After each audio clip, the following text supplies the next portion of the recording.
tempo pra pergunta? Tem tempo pra pergunta? Eu tenho tempo pra pergunta?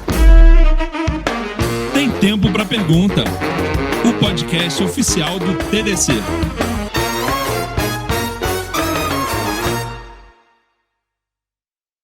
Olá, boas-vindas a mais um episódio do Tem Tempo para Pergunta, o nosso podcast aqui no TDC, para estender cada vez mais os assuntos e tudo aquilo que está rolando nos palcos com os nossos palestrantes e as personalidades que constroem a cultura da tecnologia no Brasil. E hoje eu estou aqui com ela, uma grande amiga, uma profissional fantástica, paulistana, mas com um pouquinho de Pernambuco, né, da vida. Vânia Teófilo, seja muito bem-vinda ao podcast. Obrigado, gente, pelo convite. Eu estou muito honrada de estar aqui e vamos partir para a aventura. Não, a gente estava falando aqui antes de começar a gravar que a Vânia é podcaster também. Como que é o nome do podcast? É Ladies That UX em português, mas a comunidade tem a trilha em inglês também, que é Ladies That UX in English. Ladies That UX in English. Isso. Então, se você tá ouvindo aí, já pode procurar e já adicionar no feed também o podcast da Vânia. E a gente estava falando exatamente sobre... Não, meu podcast com o roteiro. Eu falei, olha, eu gosto de pegar as pessoas de surpresa. Aí ela ficou assim, meu Deus do céu. Mas não precisa te preocupar, vai dar tudo certo. Para começar esse papo, Vânia, eu quero voltar lá atrás, porque eu fiz essa brincadeira que você tem um pouquinho de pernambucana, porque eu descobri que você começou a sua carreira e ela não tinha necessariamente a ver com design, né? Porque hoje você trabalha 100% design, comunidade e tal, mas ela era uma parte, digamos assim, do design que você começou estudando moda. Sim, na verdade eu comecei a trabalhar com design mesmo em 1994, quando eu ainda estava no colegial, né? Então, como uma pessoa que precisava ter um dinheirinho, né? E também fazia voluntariado, então eu comecei como parte de figurinista de uma peça de teatro, de um grupo de teatro que não tinha patrocínio, que eles se juntaram para conseguir fazer uma peça para se mostrar para o mercado como atores, né? Bem independente. Bem independente. E a minha amiga do colégio, ela era produtora. E como eu queria fazer moda e eu já estava estudando várias coisas, eu já sabia costurar, né? Eu comecei a costurar quando era criança, mexendo na máquina da minha avó. Eu sou filho de costureira. Ai, que máximo. Muito bom. E aí, ela me chamou e falou, você tem tempo, você tá afim, né? Deu, lógico, né? Na verdade, eu raramente recuso coisas, por isso eu estou aqui, gente, morrendo de medo. Mas a Vânia é uma pessoa, bora, né? Bora. Vai com medo mesmo, não tem estresse. E aí, em 95 eu entrei na faculdade de moda, na Santa Marcelina, fiz 2 anos e larguei o curso. Mas nessa época eu já tinha uma sociedade com uma amiga, então a gente fazia corset, né, roupa de época feminina. E aí deu super certo, porque a gente tinha uma clientela, a gente chegou a publicar na Elle, na Capricho. Que incrível. Era muito badalado, muito divertido, então a gente conseguia entrar em umas festinhas muito legais, né? Eu era pobre, mas descolada, eu conhecia. Show. E isso era bem legal. E aí depois de alguns anos, eu juntei dinheiro, aí consegui fazer um intercâmbio nos Estados Unidos para aprimorar meu inglês. E aí quando eu tava lá, eu fiquei, gente... São Paulo era uma cidade muito hostil para mim, né? Porque assim, o mercado tudo era muito fechado. Hoje em dia a gente está numa cidade que ela é muito aberta, a gente tem muito acesso a muitas coisas, tem eventos, tem cultura, tem muita coisa. Mas naquela época, na década de 90, era bem restrito. E aí assim, eu vou para um lugar que eu quero viver, não quero sol na minha vida. Aí eu peguei meu dinheirinho que eu tinha juntado nos Estados Unidos, R$300, e falei para minha mãe, comprei a passagem, dia 17 de fevereiro, estou indo para Recife, vou morar lá. E ela falou, ok, vai, daqui a 3 meses você volta, então tá tudo bem, né? Quando der fome, ela volta, né? O clássico, né? Ele volta para jantar, porque né? Fugiu de casa, mas na hora da janta ele volta. Começou inverno, começou a chover, ela volta, né? Aí, enfim, aí montei minha vida lá, cheguei num sábado, na quarta-feira eu comecei a trabalhar como garçonete numa creperia bem legal, bem descolada, que existe até hoje, lá o Anjo Solto.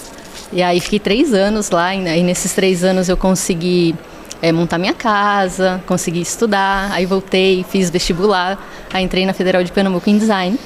Mas todo esse tempo eu trabalhava, eu fazia tanto a parte de ser garçonete, né, de trabalhar, mas eu também costurava, então eu vendia algumas roupas, vendia muita roupa de carnaval fazia assim, pegava uns de outubro pra frente, eu começava a desenhar e costurar coisas de carnaval para vender em janeiro. Fantasias. Exatamente, assim, tipo umas roupinhas mais descoladas.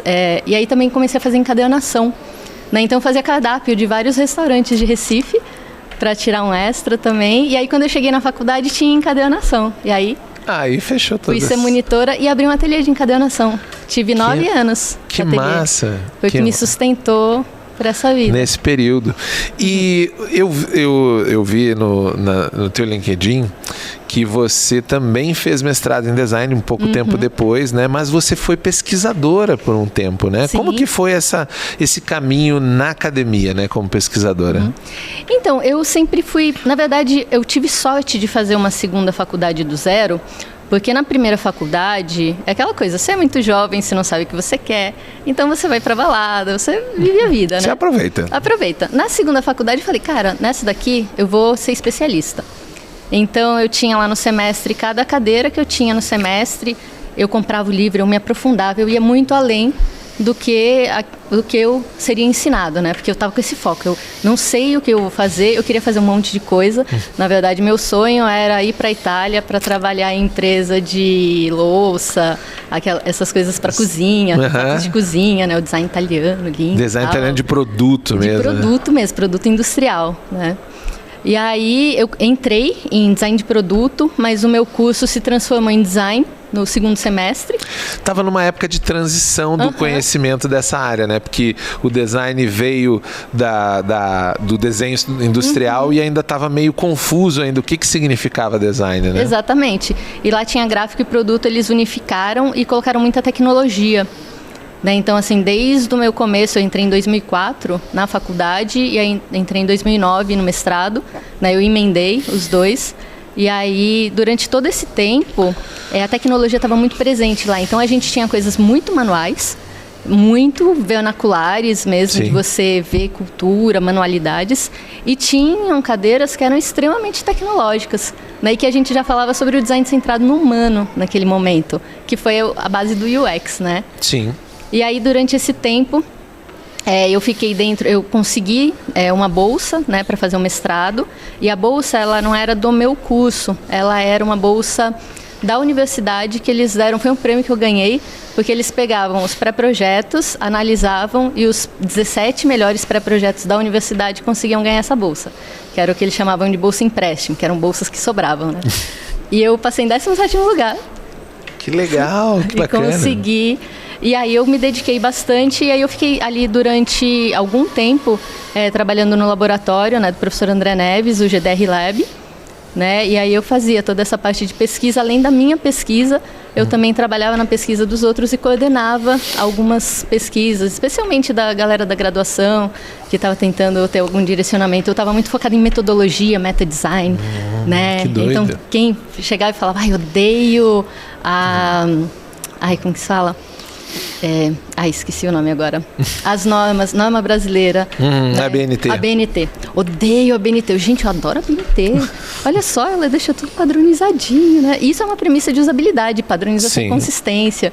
Enfim, então, usabilidade permeia. E versatilidade, né? Porque ela é um padrão que atende todos os requisitos de uma forma integral, né? E faz com que todo mundo consiga se entender. Sim. Porque você está lá em arte, você está em engenharia, aquele padrão faz com que você veja aquela estrutura, aquela narrativa. E consegue somar as coisas, né? Que são completamente diferentes, elas conseguem se somar. Exatamente. Fantástico. E avançando um pouco mais no tempo, né?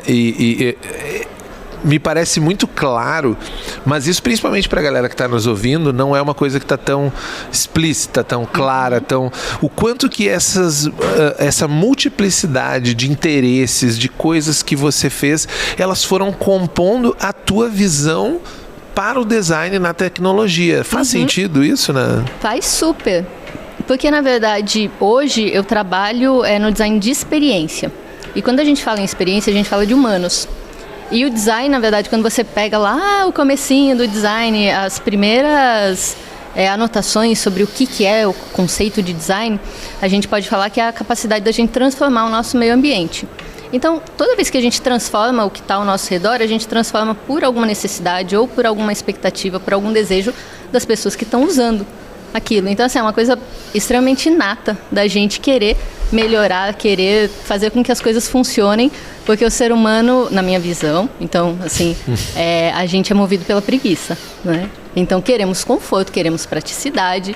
Então, tudo o que resolve problemas e burocracias nos dá uma boa experiência, né? Então, é meio que uma raiz humana.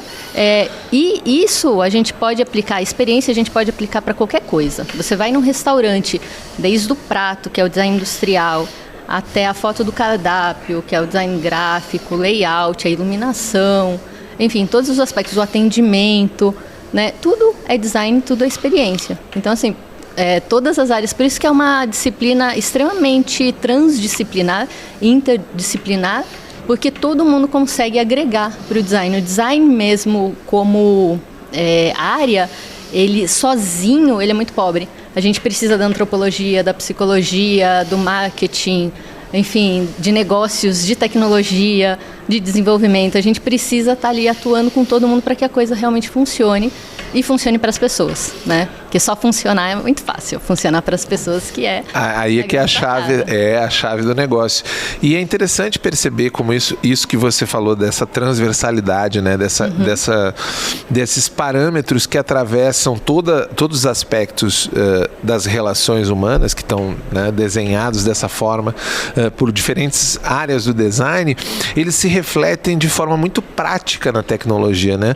Não à toa que no TDC a gente vê ano após ano crescer bastante os tipos e abordagens diferentes de design. A gente começou lá atrás com design thinking, bem incipiente, tipo assim, não, o design é só na parte em que você para pensar sobre o que é o problema.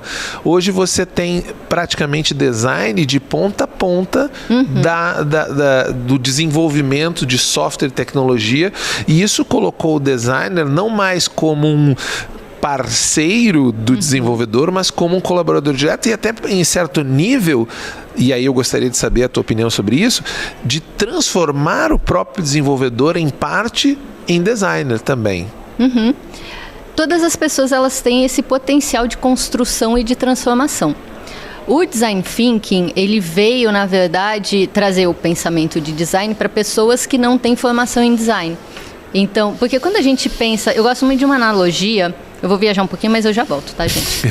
Eu gosto muito de uma analogia de que designers são como fazendeiros.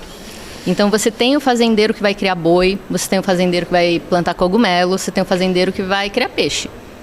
Os expertises são diferentes, mas todos são fazendeiros.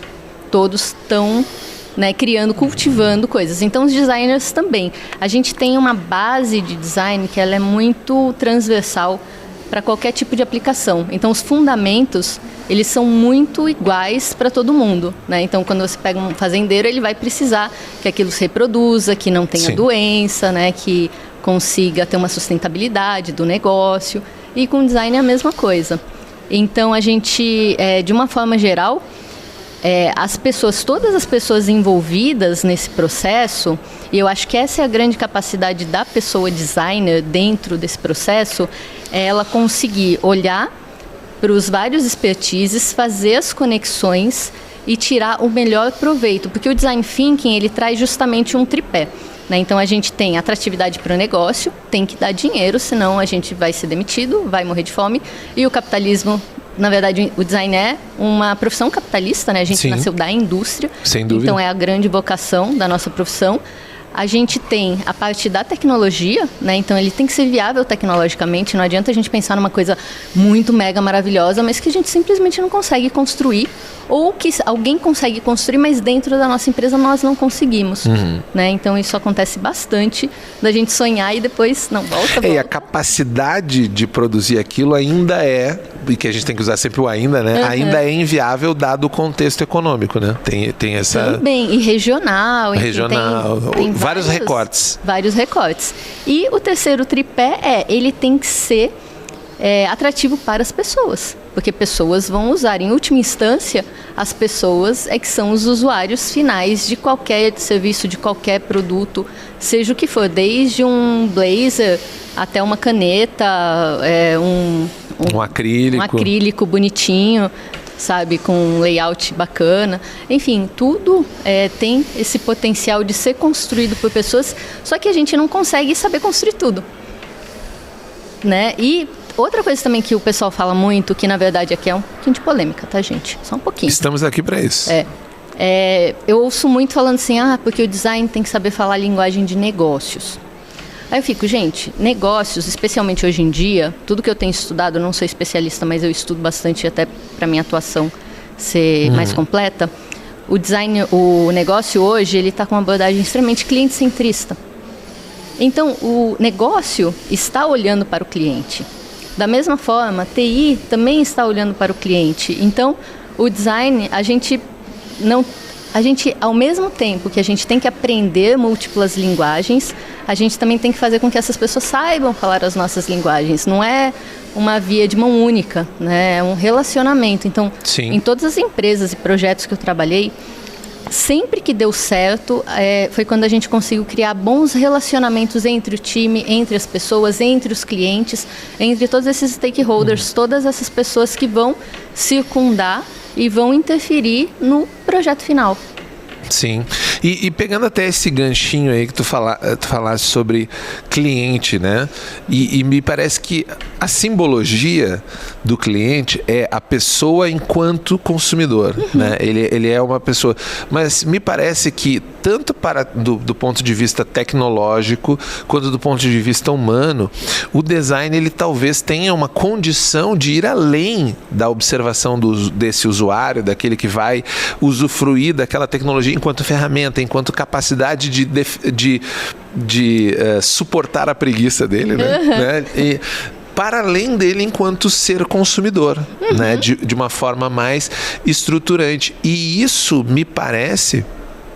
E aí eu gostaria de saber a tua visão também sobre esse tema, de que é indissociável o incentivo ao pensamento do desenho, seja da experiência, do produto, da estrutura econômica, ou não? Você acha que existe pensamentos hoje que você consegue dizer assim, não, a gente está pensando um desenho de futuro completamente desconectado dessa ideia econômica? Então, o que eu acredito é que tem, na área profissional, né, pensando nas pessoas designers, a gente vai ter uma diversidade de backgrounds, repertórios, de locais onde elas se educaram. Então, existem aquelas pessoas como eu que fez o curso de design, existem aquelas pessoas que estão migrando de outras áreas, então elas vão trazer outros repertórios.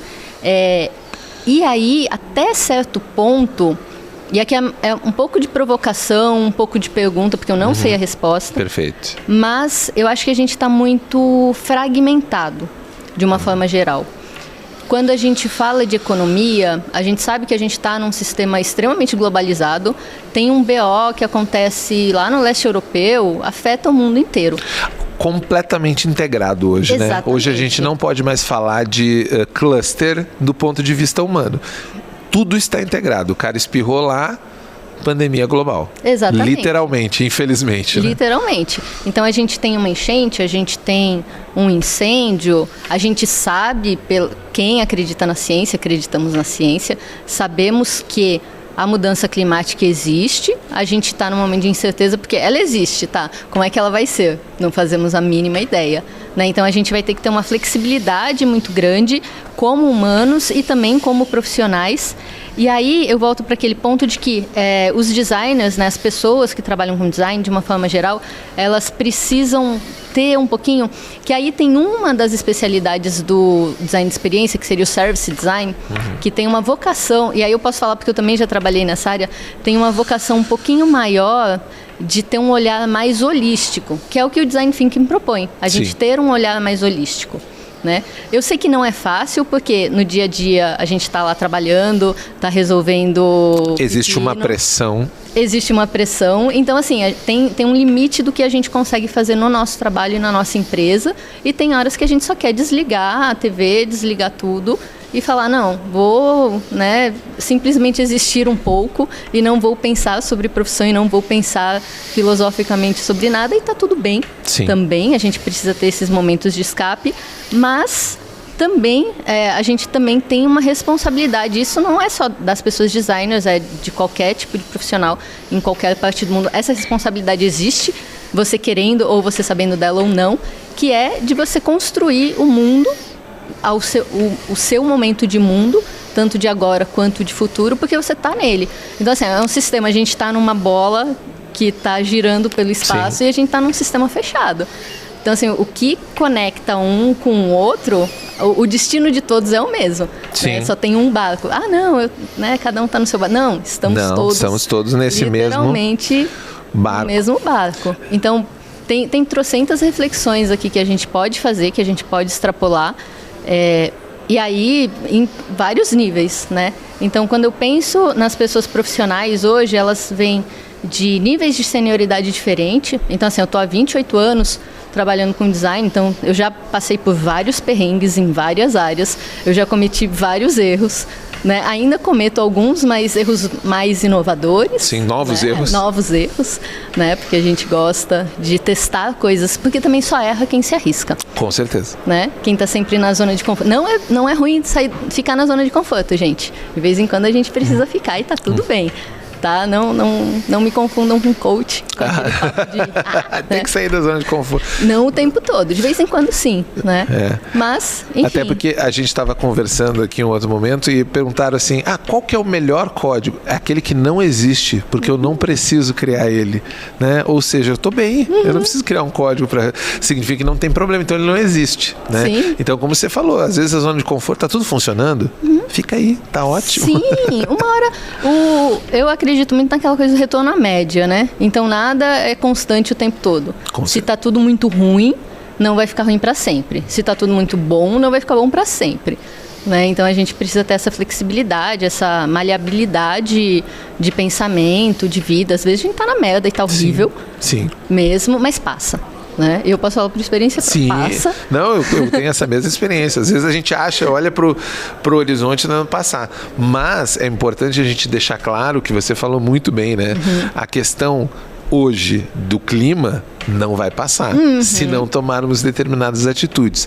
Sim. E isso conecta com uma coisa que eu estava falando sobre o viés econômico, a pressão que a gente tem enquanto profissional de design desse desenho centrado na forma cliente, né? Eu gosto de usar essa expressão de forma cliente, porque o humano é sempre humano na sua multiplicidade, mas eu crio quase que um avatar, né? Que é o ser consumidor. Eu quero fazer uma persona, eu quero fazer um arquétipo do ser consumidor. É ele que me interessa. Sim. O resto não me interessa. Só que a gente vive num planeta que, além desse problema de escassez de recursos, ele é um planeta extremamente desigual.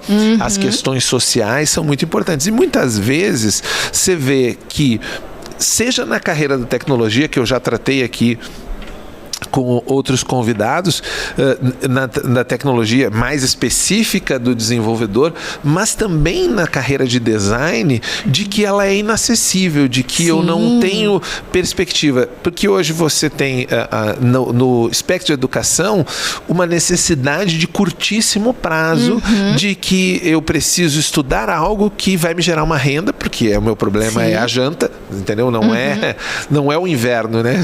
Eu tenho que me preparar para não, eu tenho que preparar para a janta. Sim. E aí, como que você enxerga a estruturação não só da profissão, mas também dessa estrutura educacional que a gente precisa? Porque eu acho que a gente nem precisa discutir a necessidade de designers no mundo. Sim. Né?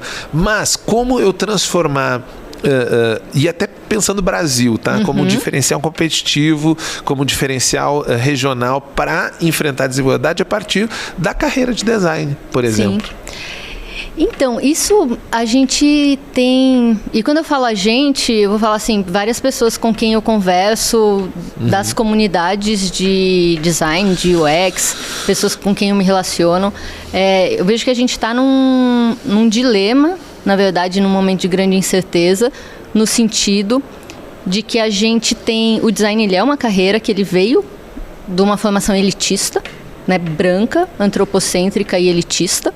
Eu posso dizer que eu só consegui me formar de fato porque eu fiz uma federal, porque eu consegui passar na federal, e foi o ateliê de encadernação que fez com que eu conseguisse sobreviver, porque os horários das aulas eles variavam a cada semestre, eu não ia conseguir ter um emprego fixo, então eu tive que me virar, tive o privilégio de conseguir me virar, porque nem sempre a gente consegue, né? E isso é uma coisa que a gente está tentando mudar, o trabalho de comunidades, o trabalho de faculdades, de escolas, de pessoas influenciadoras também, que passam conhecimento. Então, hoje em dia, a gente vai para o YouTube, tem gente que ensina coisas e aprende coisas no TikTok. Eu ainda não consegui, mas quem sabe, né? Tipo, nunca digo não, né? Mas, assim, a gente tem um trabalho muito grande de conseguir fazer com que esse problema de empregabilidade brasileiro, que a gente tem um problema gigantesco, em que uma pessoa que ela entra júnior numa profissão e fala, júnior vai ganhar R$2.000. Gente, R$2.000, você não começa a pagar um aluguel. Se for numa cidade grande, numa capital, você não começa a pagar um aluguel. Então, como que você vai se virar? Então, as pessoas elas estão procurando muito atalhos para que elas consigam sobreviver dentro do mercado enquanto elas conseguem essa experiência.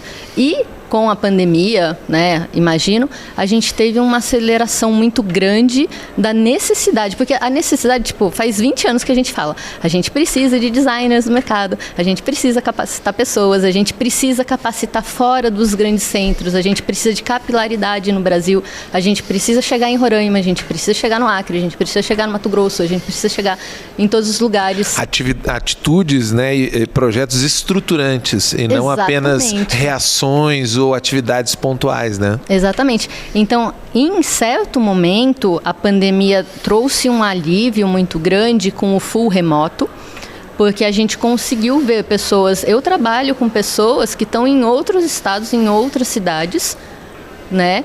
E hoje a gente está num momento um pouquinho mais complexo, porque as empresas estão querendo voltar ou para um sistema híbrido ou presencial, que só privilegia quem está nos grandes centros, onde tem indústria, onde tem empresa de tecnologia, infraestrutura. Só que a infraestrutura é caro. Então, se você está em Roraima e você está trabalhando remoto, para você conseguir se mudar para São Paulo, ou para Porto Alegre, ou para Curitiba, ou para o Rio de Janeiro, é muito mais difícil, porque o custo de vida é diferente. E não é só você se mudar. Você tem a sua família, você tem os seus amigos, você tem toda a sua estrutura social. Então, assim, quando a gente fala, não, vai para São Paulo, vai lá trabalhar. Gente, não é tão simples assim. É uma mudança drástica de vida que nem sempre vai valer a pena para a pessoa. Então, de uma forma geral, a gente tem um grande potencial com a tecnologia. A tecnologia ela consegue levar a gente para enxergar talentos em lugares onde eles não seriam vistos antes mesmo. Mas a gente está num impasse, num momento em que o mercado está falando, não, eu quero ver todo mundo sentadinho aqui na mesa, das 8 às 5, para eu saber que vocês estão trabalhando. Então, a gente precisa repensar modelos de negócios, estruturação de negócio, para conseguir ter essa sustentabilidade e viabilidade dessas pessoas de mercado a longo prazo. Porque se a gente fala assim, o mercado precisa de desenvolvedores, tem poucos desenvolvedores. Sim. Tem poucos. Será? De verdade? Será? Ou os requisitos mais imediatos, né, que não são estruturantes, são para resolver aquele problema pontual e não para criar uma solução sistêmica de longo prazo, né? Exatamente. Então, assim, quando a gente fala... Eu não sou especialista em ESG, na verdade é algo que eu gosto, mas eu sei muito pouco ainda, gostaria de saber mais. Estamos nessa jornada também, inclusive o Impact Lounge do TDC, nessa edição, é uma tentativa de atrair pessoas com essa mesma paixão para a gente conversar e dizer assim, queremos ir além do que a gente já fez, a gente leu tudo, o que a gente entendeu está aqui, e agora queremos dar o passo além. Então, ESG eu acho que é um ponto importante a ser colocado também. Sim, e aí a grande provocação é, estamos num sistema capitalista, estamos numa bola que gira no espaço e vai continuar girando, né? Estamos num sistema que a gente não vai destruir ou mudar drasticamente, porque ele é muito maior, ele é muito mais complexo, mas as pessoas, e aí a provocação é para aquelas pessoas que têm o real poder, que têm a real caneta, o real crachá para conseguir, precisam pensar na sustentabilidade do negócio, e a sustentabilidade do negócio envolve as pessoas e os profissionais, as pessoas profissionais que estão espalhadas no mundo. Por quê? Eu estava vendo, ontem tinha uma palestra, eu não lembro quem foi, E eu não lembro qual trilha, porque eu fiquei zanzando. Eu entrei em vários lugares. É uma característica do TDC, para você que caiu de paraquedas aqui, está vendo esse nosso episódio, porque é profissional de design, o TDC, ele é um evento multithread, então tem N trilhas com um monte de palestra, então se você achar que não está perdendo nada, você não está no TDC, né? Com certeza, o tempo todo você está perdendo tudo. Quem tem FOMO fica, socorro, estou perdendo tudo. Mas aí eu vi numa das palestras que falava que na década de 90 ou na década de 80, eu sou péssima para decorar coisas, eu tento pegar o conhecimento, então se eu estiver citando errado, me perdoem, mas que há 30, 40 anos atrás o tempo de vida médio de uma empresa era de 60 anos. Hoje em dia o tempo de vida médio de uma empresa é de 15 anos. Então a gente empresas têm um problema, se empresas têm uma expectativa de vida tão curta, elas precisam trabalhar de uma forma para você conseguir fazer com que a empresa tenha uma sobrevida, um tempo. E isso vai precisar ser trabalhado na sustentabilidade dessas pessoas profissionais, de onde elas trabalham, como elas trabalham, quais são os direitos. Outra coisa, por exemplo, que eu acho importante falar eu vi em muitas empresas que eu já trabalhei, tinha um problema sério quando a mulher ficava grávida. Porque a empresa falava, ela não serve mais para o mercado. E gente, se as pessoas não se reproduzirem, não teremos humanos consumidores.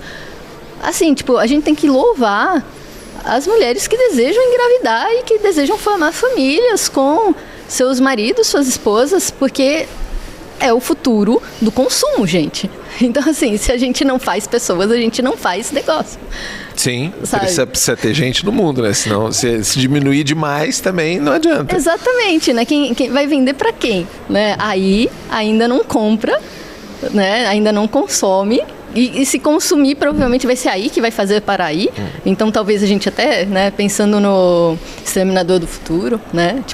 Eu sou daquelas pessoas que eu fico sempre sendo muito educada, né? Oi, Bard, tudo bom? Como é que você está? Oi, ChatGPT, tudo bem? Porque eu espero que salve a minha vida um dia. Eu espero que ele tenha boas lembranças das nossas interações, né? Exatamente. Então, assim, a gente precisa pensar que como construção de sociedade, independente do local geográfico que você está ou do local de privilégio que você está, todo mundo está no mesmo lugar. Então, assim, só funciona se tiver todo mundo, ou quase todo mundo, com um pensamento alinhado para um objetivo. É que nem quando você está fazendo um projeto. Se metade da equipe quer fazer para um lado e a outra metade quer fazer para o outro, não vai sair nada. Vão falir, acabou, né? Acabou. E você vê, isso que você está falando faz muito sentido. E acabou de sair, acho que, não sei se foi na última sexta ou se foi segunda-feira, uma pesquisa da Datafolha sobre o sentimento do brasileiro sobre o futuro. E apesar dele acreditar que a economia vai melhorar, a perspectiva pessoal dele frente ao futuro, que ele acha que ele vai piorar, ele acha que ele vai ter menos emprego, ele acha que essas tecnologias, essas ferramentas, e a gente coloca já essa coisa da IA generativa nesse bolo, porque é o assunto do momento. Então eu diria que quando a conversa de bar está permeada por um tema, significa que a gente já não está mais discutindo a forma, mas o impacto, né? Sim. A gente podia estar discutindo, não, IA, porque nós vamos... Não, hoje a gente já tem que falar de impacto, mesmo que não tenha chegado, porque virou conversa de bar. E essas pessoas estão olhando, dado a conjuntura econômica, social do Brasil, ele não vai conseguir aproveitar isso. E aí vem um ponto que é a pergunta polêmica, que a gente sempre tem aqui um momento da pergunta vermelha, que é a pergunta polêmica. Os nossos vieses algorítmicos, digamos assim, já são todos eles construídos a partir do paradigma da classe dominante, de quem está no poder e quando a gente fala minoria, não é uma minoria física concreta, é uma minoria de representatividade.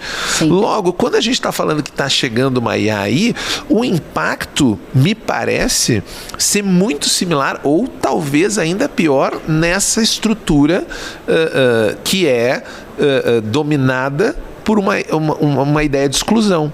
Então, a minha pergunta para ti, que é polêmica, é como que pessoas como você, que estão trabalhando comunidade, que estão trazendo pessoas. Como que eu preparo essa pessoa que ela está recém chegando, ela está se dando no mundo, só que a velocidade na outra ponta e a própria inteligência artificial já está fazendo ela temer dela ser dispensável de algo que ela nem conheceu ainda. Como que você lida com isso lá na ponta na hora de fazer essa construção de comunidade? Nossa, que perguntinha boa essa, hein? É a pergunta vermelha. É a pergunta vermelha. Bom, deixa eu ver por onde que eu começo a responder. A primeira coisa, eu acredito muito, e essa é a minha visão de mundo, de que todos nós somos responsáveis pelo espaço que a gente habita. Né? Então, quando eu trabalho em comunidade, quando eu faço voluntariado, ou no meu dia a dia de trabalho, quando eu estou compartilhando, conectando, trocando informação com meus colegas, eu tenho muito claro para mim que eu carrego uma responsabilidade e eu espero que as pessoas também fiquem incentivadas a assumir a sua responsabilidade no mundo, para que a gente consiga... Assim, eu não... Na verdade, um dia desses alguém me perguntou, falou assim, nossa, Vânia, você é tão otimista, você faz muito voluntariado, você quer mudar o mundo. Aí eu faço isso porque eu sou realista para pessimista. Se eu fosse otimista, eu ia, as pessoas elas vão encontrar iluminação e elas vão... O problema vai se resolver sozinho. Exatamente, o problema vai se resolver sozinho. Mas não, então... Eu não acredito que as pessoas vão resolver o problema, que o problema vai se resolver sozinho. Então eu preciso gastar meu tempo, e eu gasto muito tempo da minha vida, eu dedico muito tempo da minha vida pessoal para mudar alguma coisa ou para incentivar pessoas a mudar, porque eu não vou mudar nada sozinho. Na verdade, eu nem acho que eu vou mudar muitas coisas, mas eu vou... É aquela coisa, reação borboleta, né? Você começa um movimentinho aqui e, de repente, coisas acontecem que eu nem me dou conta, eu nem sei que elas estão acontecendo. E, na verdade, de vez em quando eu tenho uns feedbacks isolados de alguém falando, nossa, você colocou uma vaga em tal lugar e eu consegui entrar nessa vaga. Sabe, você indicou esse livro e foi bem legal.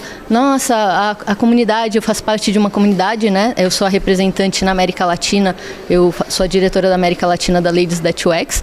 Então, a gente tem essa missão de fazer com que as pessoas, com que as mulheres cis e trans, elas tenham esse network, elas consigam se comunicar, elas consigam se sentir representadas e elas consigam ser representantes também, né? Então, tem todo esse trabalho para que... E eu não estou sozinha, eu conheço muita gente que dedica muito tempo de vida também para olhar todas as outras facetas da sociedade, né, que não estão nessa maioria, né, que é uma minoria numérica, mas é uma maioria de representatividade. Então, de uma forma geral, eu imagino que quando a gente tem esse olhar mais holístico, quando a gente toma a responsabilidade para si, e aí quando eu falo com a minha mãe, quando eu converso com a minha mãe, eu falo da responsabilidade dela em se educar para ser uma pessoa antirracista, né? Porque a gente está num trabalho de educação e essas pequenas coisas, elas têm um poder muito grande. Então, de uma forma geral, nossa, eu vou mudar o mundo, eu vou conseguir fazer uma coisa gigantesca. Não, você primeiro se muda, né, porque a gente está numa sociedade machista, né, o machismo estrutural está aí, o racismo estrutural está aí, então a gente está todo dia nos construindo, né, desconstruindo e construindo uma nova versão da gente para que a gente consiga fazer com que o mundo seja mais inclusivo e mais diverso. E eu acho que, de uma forma geral, a gente tem trocentos problemas, mas quando a gente traz essas pessoas para perto da gente nessa velocidade, porque tem muito esse FOMO, né, esse Fear of Missing Out, o medo de ficar de fora de coisas que a gente não viveu e que a gente talvez não viva. Enfim, é um problema extremamente complexo e eu estou tentando dar uma resposta mais simplificada, mas eu não sei se está chegando lá. Mas a gente realmente precisa ter essa visão holística e conseguir conectar esses pontos para a gente ter essas pequenas transformações no dia a dia. E falar muito, porque a pessoa que está na empresa, a pessoa que tem o crachá, que tem a caneta, talvez ela não se tocou que a empresa dela só tem 15 anos de vida. Ou ela está assim, daqui a 15 anos eu vou estar em outra empresa. Mas assim, você vai construir coisas para serem destruídas. né? Sim. E qual o legado? A gente também pode falar para pessoas, né? Qual o legado que você está deixando? Você está deixando uma sucessão de empresas que morreram no seu caminho? E eu gostei muito de uma parte do você falou lá no comecinho, de criar pessoas, representar, mas também criar que elas possam ser representantes. Sim. Então, isso, na minha visão, me parece uma ideia estruturante para que as pessoas aprendam, né? E não só aprendam, mas também que exista um caminho para que ela siga, para que ela não seja abalroada por cada nova coisa que vem a desestruturar um mercado. Porque, por exemplo, você vê hoje uma das discussões que ela não está nem aqui no podcast, ela está nos corredores do TDC. A gente está aqui falando numa salinha fechada, mas tem 1.500 pessoas aqui em volta, e eu sei que esse é o assunto nos corredores, e aí, que a gente brincou no começo, aí vai tirar meu emprego e tal, e quando você está falando disso, você já está me parece que você já está num outro andar. Tem uma galera aqui no andar de baixo que nem chegou ainda no ponto de se preocupar com isso. E para isso, quando você está falando de comunidade, me parece que é meio que central eu não deixar essa pessoa chegar aqui despreparada para lidar com isso, né? Essa questão de você construir ela como representante é exatamente isso. Olha, eu cheguei aqui, mas eu cheguei porque tem mais gente comigo, e eu não vou chegar aqui e dizer valeu, cheguei. Sim. E agora eu tô legal e o resto eu não tô nem aí. Se ela é representante, ela entende a responsabilidade dela, que você falou, né? E eu acho muito interessante, você falou bastante também sobre o machismo estrutural, o racismo estrutural, e para além de usar isso, me parece, né? Para além de usar isso como uma retórica de defesa, que nós, pessoas brancas, e eu, pessoa homem na mesa, usa isso...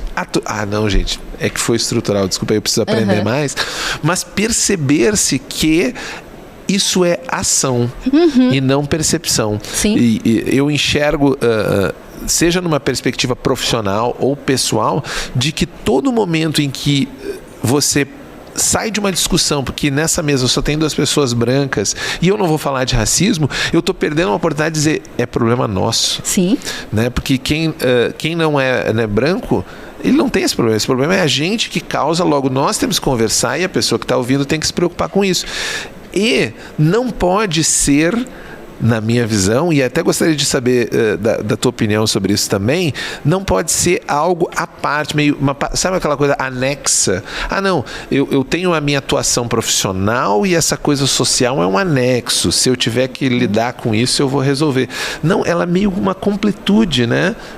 O que você acha sobre isso? Bom, tudo é vida, né? Para mim, essa separação de vida profissional e vida pessoal, ela não existe, tudo é vida. Então, algumas pessoas falam, nossa, mas você gosta muito do que você faz no seu trabalho?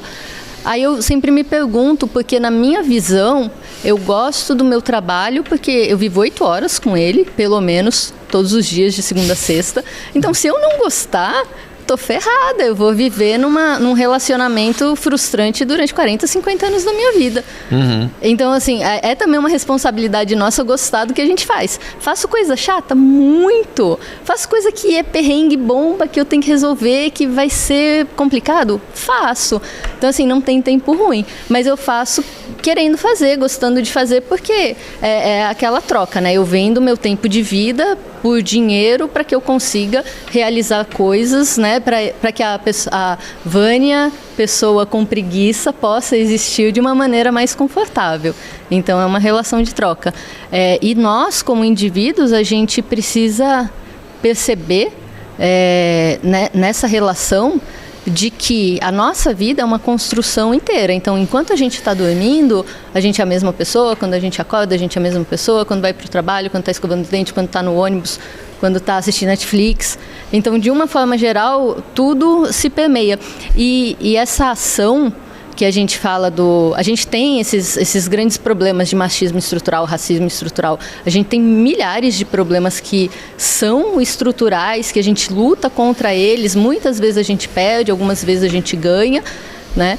Mas a gente realmente tem que se educar para que a gente consiga mudar É porque, assim, eu não acredito muito nesse sonho romantizado de eu vou mudar a sociedade. A sociedade, ela que se mude sozinha. Eu vou fazer a minha parte, eu vou impactar outras pessoas vão impactar outras pessoas, porque a sociedade é essa construção desses indivíduos. Então, nada é muito único. E isso me lembra lá no começo, quando você falou da pessoa cliente, e eu sempre acho que as pessoas, a pessoa ela é consumidora, ela é cliente, mas ela é pessoa. E na nossa profissão em design, muitas vezes a gente tem uma arrogância de pressupor o que é o melhor para a pessoa, né? Às vezes a gente consegue ouvir a pessoa falando e a gente consegue ver o que é bom, o que resolveria algo na vida da pessoa, mas as pessoas são autônomas, elas vão resolver seus próprios problemas. Ninguém deixa de resolver um problema porque o aplicativo não está funcionando. Ela vai para outro aplicativo, ela vai para a rua, ela vai resolver. Ela vai a pé. Ela vai a pé. Ela não...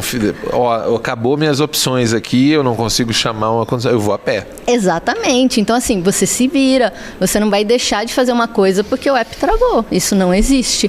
Né? Então, tem uma certa arrogância estrutural da profissão de design e talvez de outras profissões de tecnologia também. Não sei, não posso falar por elas, né? Mas posso falar um pouquinho sobre a perspectiva do design.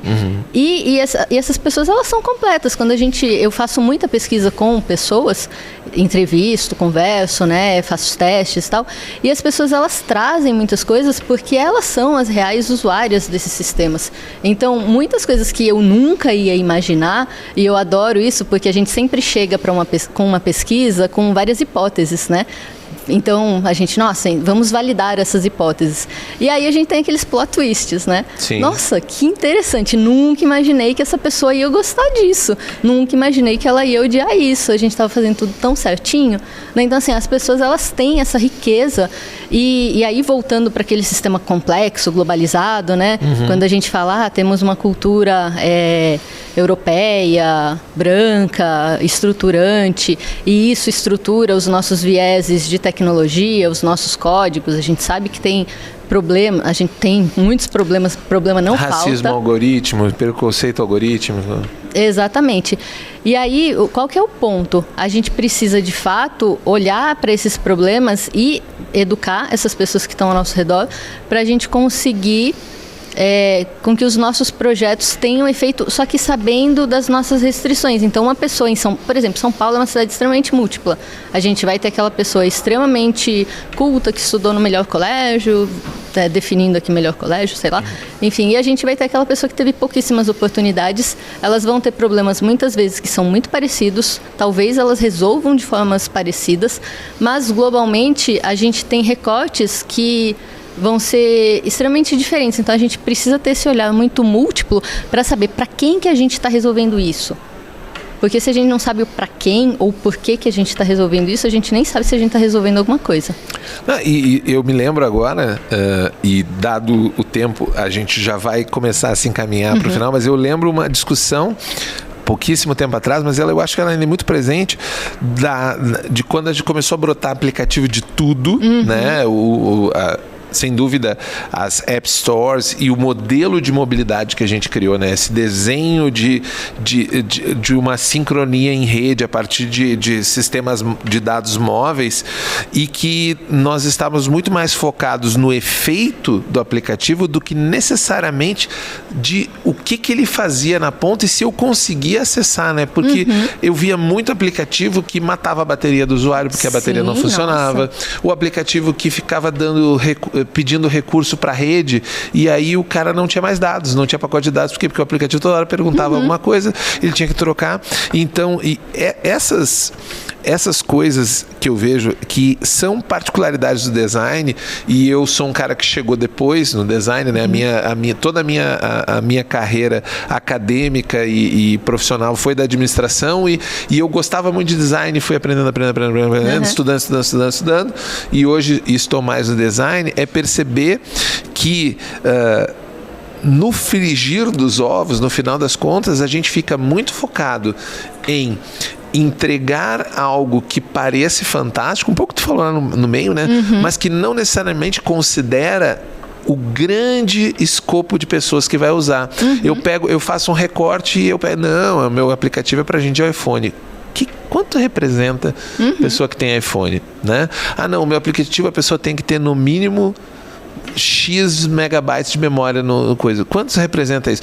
Hoje no Brasil a gente tem uma cobertura grande de rede de internet, mas ela é limitada. Né? Ela é uma brecha no marco civil brasileiro da internet, que é o seguinte: olha, você acessa a internet, mas só WhatsApp, só isso aqui que eu estou dizendo.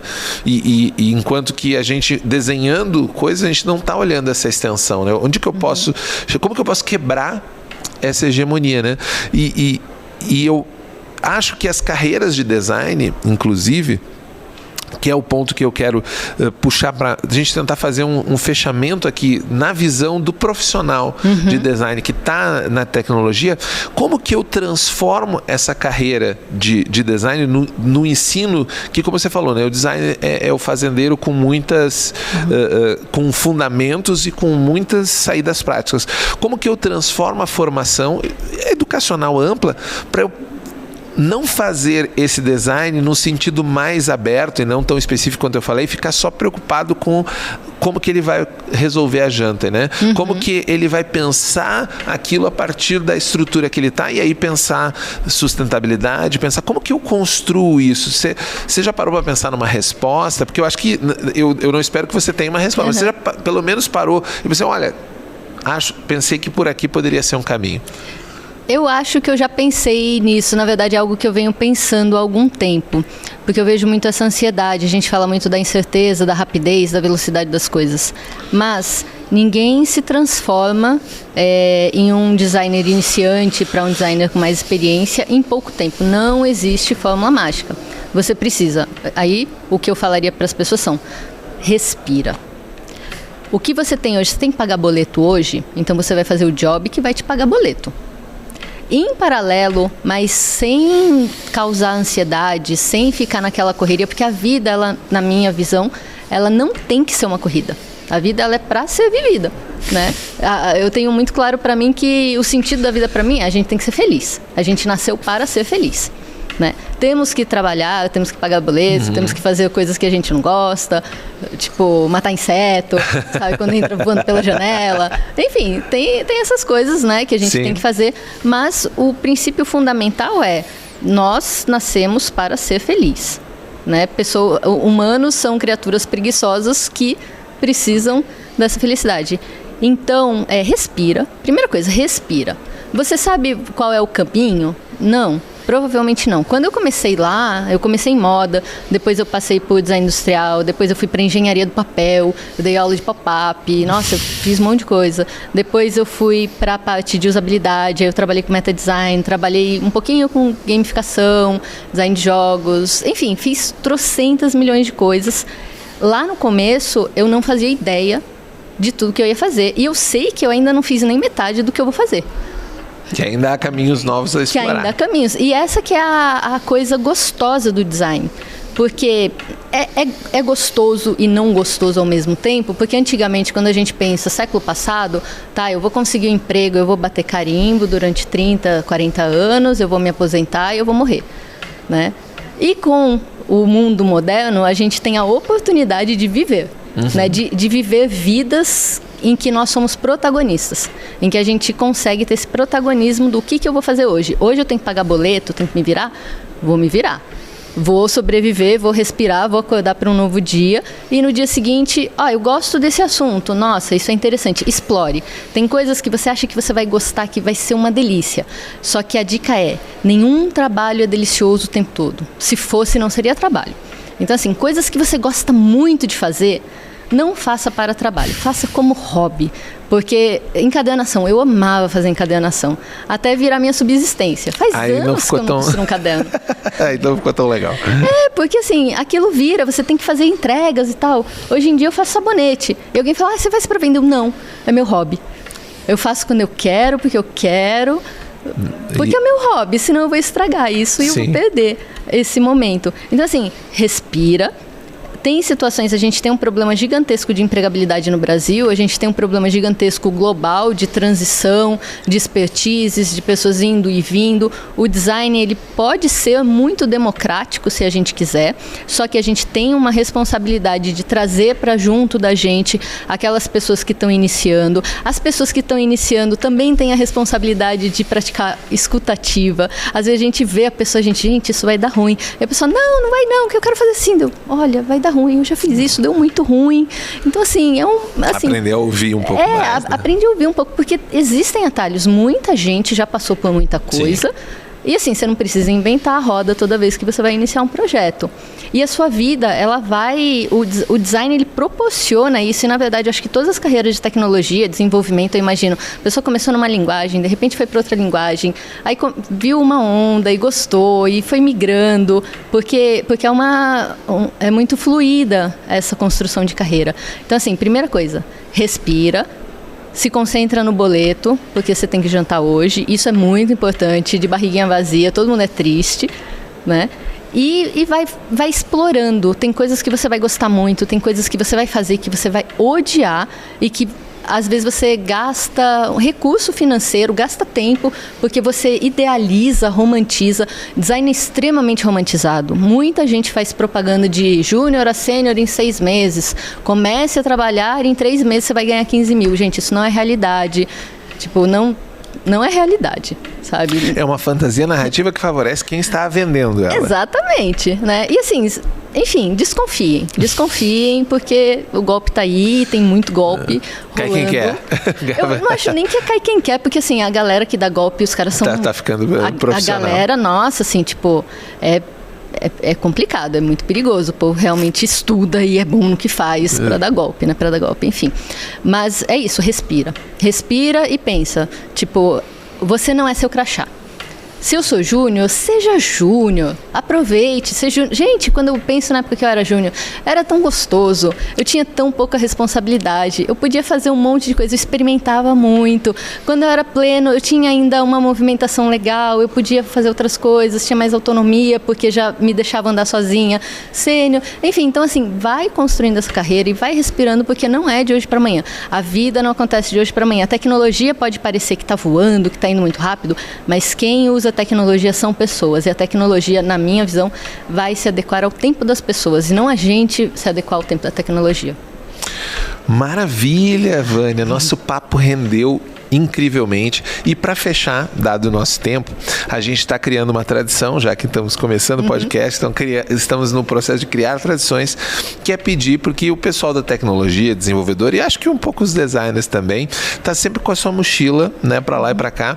E eu queria saber o que você carrega na sua mochila, e aí pode ser um livro, um vídeo, um filme que você queira, alguma coisa que você queira para colocar na mochila do nosso ouvinte, que ele vai sair daqui com essa dica cultural para pode ser sobre o tema do que a gente está trazendo aqui ou sobre a sua carreira, que você acha que vai agregar para a pessoa, que ela pode levar na mochila dela. Bom, eu vou falar de 2 mochilinhas. Uma mochilinha mais... algo que na verdade está nesse momento na minha mochila. Então leiam literatura que não seja de trabalho. Então nesse momento eu estou com um livro da Ursula Le Guin na minha mochila, que eu trouxe ontem. Eu fiquei na salinha ali, li um pouquinho, porque estava aflita de, nossa, o que está acontecendo na história? Eu quero saber o próximo capítulo, não posso esperar chegar em casa. Aí li um pouquinho, guardei. Então assim, leiam ficção. Ursula Le Guin é muito legal, ela é uma escritora de ficção, mulher, e os livros dela são muito legais. Eu não li todos, eu não sou conhecedora, mas assim, comecem, procurem. Ler mulheres, né? Leiam mulheres. Existe uma comunidade chamada Leia Mulheres, sabia? E elas têm um podcast também. Olha aí, recomendo procurarem, porque eu farei isso, vou procurar. Muito bom. E a outra dica, aí eu vou falar um pouquinho da comunidade, da Ladies That UX. Então, na comunidade a gente tem momentos inclusivos e exclusivos. Momentos inclusivos são as nossas mídias. Então nós temos mídia em português, inglês e espanhol. Nossa comunidade ela é global, a gente está em todos os continentes. Estamos em 90 capítulos espalhados pelo mundo, 30 na América Latina. Fantástico. E vocês podem procurar Medium, YouTube e podcast em inglês, português e em espanhol. Às vezes uma mídia tem mais em inglês, outra mais em português, outra mais em espanhol. Então procurem Ladies That UX, e aí em português, em inglês ou em espanhol. E temos o nosso podcast, também, que é maravilhoso. Então, hoje eu sou a pessoa responsável pela curadoria do podcast da Trilha em Português. Já faz mais ou menos um ano. O podcast, ele é da comunidade, ele é feito para a comunidade. Então, a gente sempre trazendo mulheres inspiradoras que tenham algum talento, que tenham algo para dizer. E, às vezes, a gente tem uma pessoa que acabou de migrar para a área e ela pode falar sobre esse processo de migração, o que conectou da profissão antiga dela com a profissão nova. A gente tem pessoas extremamente sêniores que trazem conhecimentos e bagagens. A nossa curadoria ela é bem abrangente, né? Então, pessoas desenvolvedoras também, provavelmente vocês vão gostar. A gente tem algumas convidadas que falaram sobre produto, sobre estratégia, sobre pesquisa, sobre design, gráfico, enfim. A curadoria tem capacidade de agregar para outros perfis, não só de design também. Exatamente. E a gente tem 2 trilhas em português. Tem a Ladycast, que fala de assuntos técnicos, e a gente tem a Mentoricast, que fala de assuntos de liderança e autoliderança. Então, se você está querendo ir para um cargo, né, para um papel de liderança, a gente tem vários episódios de mulheres que estão compartilhando sua trajetória e estão falando sobre esses assuntos. Então, sejam todos muito bem-vindos, né, a nos ouvir. E, enfim, fico muito, muito, muito, muito, muito honrada de estar aqui participando. Não, eu que quero te agradecer por essa oportunidade. A mão tá gelada. A mão tá gelada. Nervoso, gente. Não, mas não tem. Foi maravilhoso, um papo bacana. Agradecer demais a tua disponibilidade por estar aqui, apostar junto com a gente nesse nessa primeira série de episódios do Tem Tempo para Pergunta. E convidar você que está nos acompanhando também a seguir a gente aí no feed, porque tem muitos outros episódios. Além dos episódios que nós estamos gravando aqui, tem os episódios da comunidade também, com vários temas bacanas que permeiam, né, a tecnologia. Hoje aqui o nosso foco foi design, mas a gente fala bastante sobre desenvolvimento também, e ainda vai trazer mais pessoas falando sobre os diferentes aspectos da área da tecnologia. Então, fiquem aí com a gente, sigam a gente, é muito importante, siga a gente no feed para receber todos os nossos podcasts. Obrigado mais uma vez. Como que o pessoal pode te achar na internet, se quiser se eu conectar? tô no LinkedIn, então se você procurar por Vânia Teófilo, eu estou lá. Tem uma outra Vânia Teófilo que é maravilhosa, que é uma pesquisadora de biologia do Cabo Verde, que trabalha em Pequim. Eu sou a pessoa que não é bióloga, tá? Eu sou a pessoa que é designer, então a escrita é a mesma, é fácil de confundir, mas assim, ela tem um ranking muito... Um dia, quando eu crescer, né, talvez eu seja como a minha... esqueci como que se fala... Minha colega, a sua xará. Minha xará. Mas assim, no LinkedIn eu respondo todo mundo. Às vezes eu demoro, posso demorar uma semana ou 2, eu não olho com frequência, mas eu respondo todo mundo.